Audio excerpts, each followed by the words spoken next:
ایک باپ اور بیٹا سفر پر روانہ ہوئے تو چلتے چلتے چلتے شام کے وقت ایک علاقے میں پہنچے تو وہاں انہوں نے رات بسر کرنے کا ارادہ کیا۔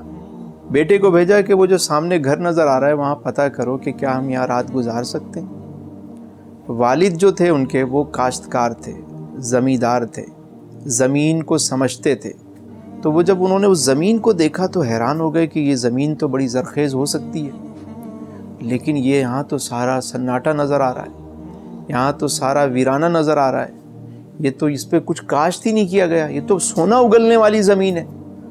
خیر جب رات کو وہ بیٹھے، گفتگو چلی تو انہوں نے کہا کہ تم اس زمین پر کیوں نہیں کوئی کام کرتے؟ یہ زمین تو سونا اگل سکتی ہے، یہاں تو سبزہ ہی سبزہ مجھے ہر طرف نظر آ رہا ہے، لیکن تم نے کچھ کاشت ہی نہیں کیا۔ تو صاحب خانہ کہنے لگے کہ ہمیں اس کی نیڈ نہیں ہے۔ کہنے لگے کیوں؟ کہا ہماری بھائی ایک بھینس ہے، وہ بھینس جو ہے دودھ دیتی ہے، اچھا خاصا دودھ دیتی ہے، ہم خود بھی پی لیتے ہیں، جو بچ جاتا ہے اس کو بیچ دیتے ہیں اور اس سے اپنا گزر بسر کر لیتے ہیں، اللہ خیر سلام، ہمیں ضرورت ہی نہیں ہے کسی چیز کی۔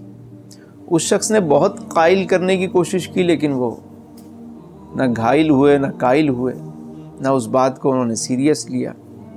صبح ناشتے کے بعد جب یہ دونوں باپ بیٹا واپس چلے تو چلتے ہوئے دیکھا کہ ایک پہاڑی کا ٹیلہ ہے، ایک اونچا ٹیلہ ہے، اور اس پر اس شخص کی بھینس کھڑی ہوئی ہے۔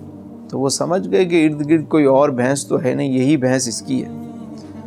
تو دونوں باپ بیٹا اوپر چڑھے تو باپ نے کیا کیا، اس کی رسی کھولی بھینس کی اور اس کو دھکا دے دیا، اور وہ بھینس گری اور اس کا کام ہو گیا۔ یہ دونوں چلے گئے تو بیٹے کو بڑا دکھ ہوا کہ میرا باپ اتنا نیک صالح متقی آدمی ہے، اس نے یہ کیا حرکت کر دی؟ ساری زندگی اس نے کبھی کوئی غلط کام نہیں کیا، آج اس نے یہ کیوں کام کیا؟ باپ سے اس نے پوچھنے کی کوشش کی، باپ نے کہا بعد میں بتاؤں گا۔ کچھ عرصے بعد باپ کا انتقال ہو گیا۔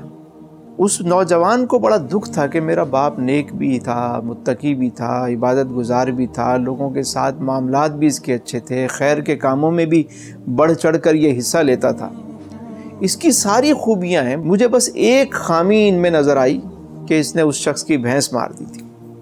چلو اب تو والد نہیں رہا، میں کچھ پیسے لے کر چلا جاتا ہوں، اس شخص کو جا کر دیتا ہوں کہ اور اس سے معافی تلافی کرتا ہوں اور اس سے کہتا ہوں میرے والد کے لیے دعا کر دے، بخشش کی، اور اس کی مالی مدد بھی ہو جائے گی۔ وہ نیک صالح نوجوان چلا اور اس بستی میں پہنچا تو یہ دیکھ کر وہ حیران رہ گیا کہ بستی میں چاروں طرف سبزہ ہی سبزہ ہے، ہریالی ہی ہریالی ہے، خوب سبزیاں ہیں، پھل ہیں، اور کیا خوبصورت زمین جو ہے، کس خوبصورتی کے ساتھ وہ لہلہا رہے ہیں اس پہ درخت اور پھل۔ تو اس نے اس مالک کو ڈھونڈا اور اس سے کہا کہ آپ نے مجھے پہچانا؟ اس نے کہا مرحبا، خوش آمدید، ویلکم، میں تو کتنے عرصے سے تمہاری راہ تک رہا تھا۔ اس نے کہا کہ میرے والد کا انتقال ہو گیا، اس لیے میں اکیلا آیا۔ کہا اچھا، ارے آپ کے والد کے لیے تو روزانہ ہم جھولیاں اٹھا اٹھا کے، ہاتھ اٹھا اٹھا کے دعا کرتے ہیں۔ اس نے کہا وہ کیوں؟ کہا میاں آپ کے والد نے مجھے سمجھایا تھا کہ یہ زمین بڑی زرخیز ہے، ہمیں تو اس کی قدر نہیں تھی، لیکن اتفاق یہ ہے کہ جس دن آپ کے والد گئے اس دن ہماری بھینس مر گئی، پتہ نہیں اسے کیا ہوا کہ وہ گر کے مر گئی۔